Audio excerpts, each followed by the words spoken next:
Mire, era esa figura, repito, el grano de trigo que cae en tierra, era una figura muy conocida en aquellos momentos, ¿verdad? Era un ambiente agrícola. Era un ambiente agrícola. Y el Señor, cuando dijo el grano de trigo que cae en tierra, bueno, yo tengo dos posibilidades. O yo conservo el grano de trigo, o el grano de maíz, o de caraota, lo que sea, y lo guardo. Hermano, ¿qué pasa con un grano de trigo que se guarda? ¿Qué pasa? No pasa nada, ¿verdad? No pasa nada. ¿Por cuántas semanas yo puedo guardar un grano de trigo? O de maíz. Hermano, por siglos. ¿Verdad? En las pirámides de Egipto, allí están, hay maíz guardado, ¿verdad? Resulta que han sacado granos de maíz de allí, de esas pirámides que tienen, bueno, 20, 30 siglos, no sé cuántos. No, 20, 30 no, pero por lo menos 24. Sí. Y resulta que han guardado, han sembrado esos granos de trigo y han germinado, ¿no? Pero, hermanos, ¿qué pasa? Se está refiriendo a tu vida y a mi vida. Si yo guardo mi vida, si yo la conservo para mí, ¿verdad? Si yo quiero hacer mi voluntad, si yo quiero vivir según mis principios, hermano, yo voy a ser igualito, ¿verdad? ¿A cuántos le dicen, a cuántos de ustedes, cuántas veces a mí me han dicho, claro, la gente se refiere a veces a lo físico, ¿no? Muchachos, han pasado 7 años y estás igualito, ¿verdad? Sí. Claro, sabemos que en la mayoría de los casos son piropos que nos hacen, ¿verdad? Sí. Es imposible estar igualito. Sí. Hermanos, pero lo que sí es preocupante es que el Señor nos diga, Gonzalo, han pasado 20 años, en el Evangelio. Fulanito, tiene 15 años en el Evangelio y está igualito. ¿Qué le dice usted a usted? ¿Qué me dice a mí eso? ¿Qué nos dice? Hermano, que no hemos muerto, que no estamos llevando una cruz, que no estamos negándonos a nosotros mismos. Hermano, que no estamos siguiendo a nadie, me estoy siguiendo a mí mismo. Hermano, lo que me dice a mí esa expresión, ¿verdad? Es eso. Hermano, no sé lo que es morir todavía. No sé lo que es morir. Estoy igualito, ¿verdad? Y posiblemente usted, o yo me pongo muy contento. Ay, qué bueno, ¿verdad? El Señor me dijo que estoy igualito hace 15 años, hace 20 años atrás. No he cambiado, ¿verdad? Qué maravilla, estoy igualito. Hermanos, el Señor esperaba que yo cayera en tierra y muriera. Pero resulta que yo no lo he permitido. Hermanos, conservar la vida es no permitir que Dios intervenga en mi vida. Hermanos, conservar la vida, repito, es eso. Pero caer en tierra y morir, hermanos, es permitir que Dios comience a transformar mi vida, es permitir que Dios comience a hacer los cambios que yo creo, que Él cree que yo tengo que hacer en mi vida, no los que a mí me gustan. Señor, cambia esto, pero esto otro no, Señor, eso me gusta tanto. Señor, entra en el cuartico tal, pero en el otro cuartico no entres, déjamelo a mí, ¿verdad?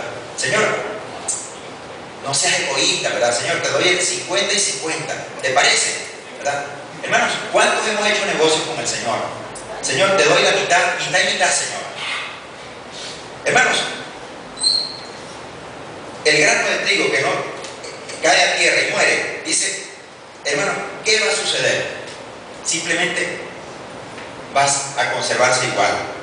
Hermano, y de allí la pregunta, ¿no? ¿Cuál es la mayor necesidad del cristiano?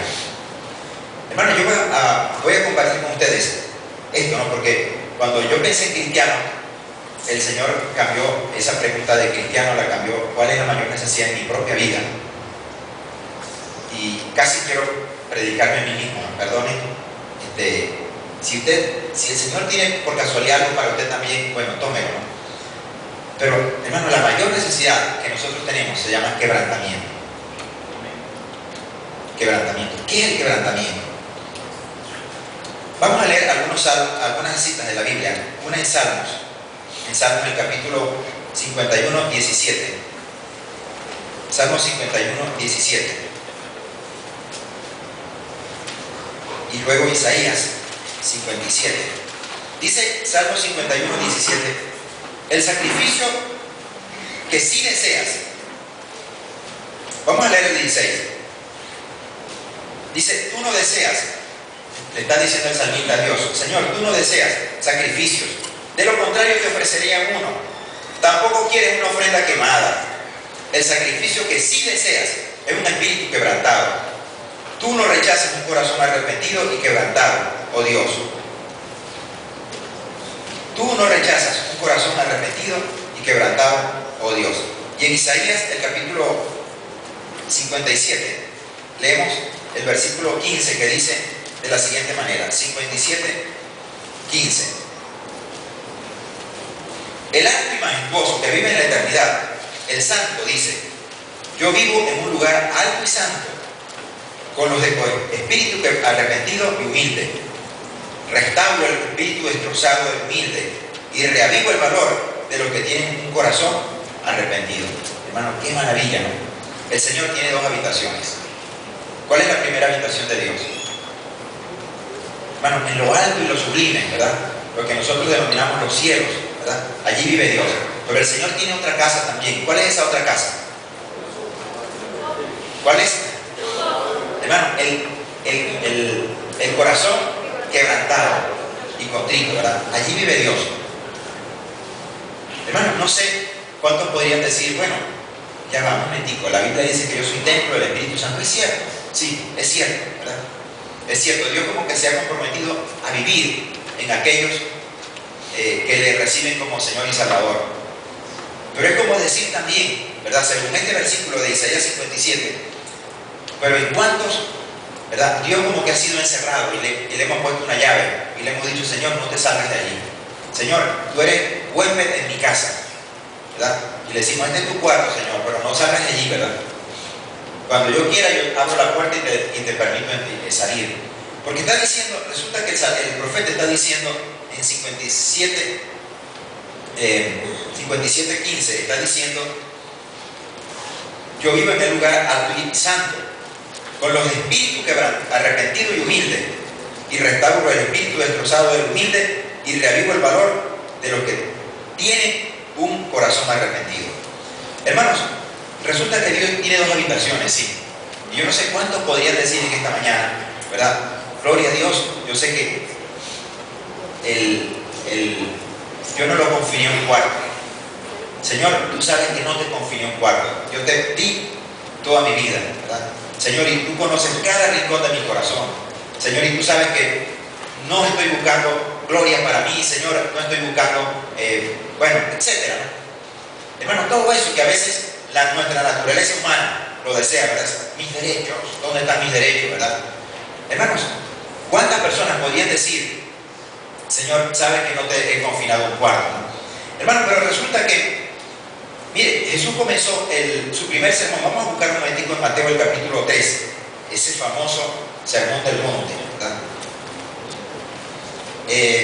Mateo capítulo 5, perdón, versículo 13. El versículo dice: y él comenzó a enseñarles. Y la primera cosa que él enseñó a sus discípulos, ¿cuál fue? Los oyentes que estaban allí, ¿cuál fue la primera cosa que él enseñó? Hermanos, lo primero, ¿qué decimos de lo primero? Siempre lo más importante, ¿verdad? Mire lo primero que él dijo: Dios bendice a los que son pobres en espíritu y se dan cuenta de la necesidad que tienen de él, porque el reino del cielo les pertenece. Porque de los tales es el reino de los cielos. El reino de los cielos les pertenece. Hermanos, nosotros vivimos obsesionados por la competencia, por el saber, por el que más gana. A ver, ¿cuál es tu último carro, verdad? Hermanos, ¿es el mundo en el que vivimos, sí o no? Sí, ese es el mundo, ¿verdad? En el que vivimos. Ese es el mundo en el que vivimos. Hermanos, repito, la competencia, el conocimiento, el disfrute, ¿verdad? Repito, ese es el mundo en el que tú y yo vivimos, hermano. Y en cierto modo, todos los días, ¿verdad? Yo como que me afano por eso también. Hermanos, pero resulta que la Biblia dice, el Señor comienza a decir: bienaventurados, versículo 13. Dios bendice a los que son pobres en espíritu y se dan cuenta de la necesidad que tienen de Él. Hermanos, pregunto, y repito, cuando les pregunten no respondan, porque a veces como que fue primero para mí, ¿no? Y el Señor me preguntaba: Gonzalo, ¿tú has caído en el espíritu de competencia?